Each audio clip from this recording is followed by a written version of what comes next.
expressionan assim na dor um político, quando se está dentro do parlamento, me está querendo estar sério, é consequência dessa que não pode sério, mirando que ora que está papiando de nenga, extensionan de erfwacht, porque tumba hotel abo e boquear eurei também inversionista não, lo comisa wa que produto aruba que o não diferente, já que não pode sentir não mais intimidade, no sentido de não inversão.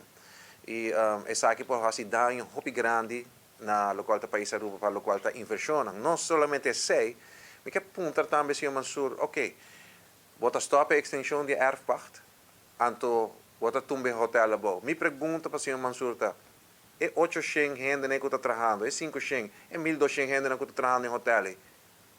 Não também come, não também traz pão riba mesa. Ora, bota bentando de hotel abo, senhor Mansur, e não diz estrutura. Bota papiando de uma família que está trabalhando, uma família grande, que está consistir de cientos de gente que está trabalhando em uma pahopiaia e que faz na vida de trabalho em nana. Que saca uma hipoteca de trabalho em nana. Que saca um auto de trabalho em nana.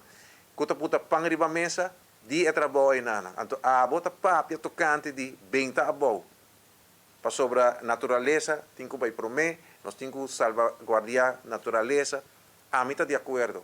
Nós está pro natureza, mas nós está pro família também. Nós está pro economia. Nós está pro para a gente não botar pão riba mesa. Então, me tem expressão,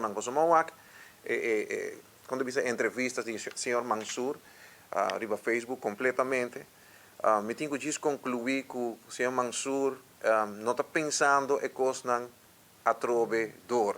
E não está pensando em coisas logicamente. E quer uma riba emoção de jovem que está papio hopi de natureza. Pero ora botende, em que direção conversação aqui também, nós está compreendendo que o senhor Mansur viaja mais, em sua loucura, para sobre nós acaba toda a expressão, toda a coisa que o senhor Mansur está bem fazendo no último ano aqui. Então, hopi foi lá. Se aqui está mais ribalista, então, me está condenando pensamento aqui, mirando que, seguro, nós parece que não tinha absolutamente nada de pandemia.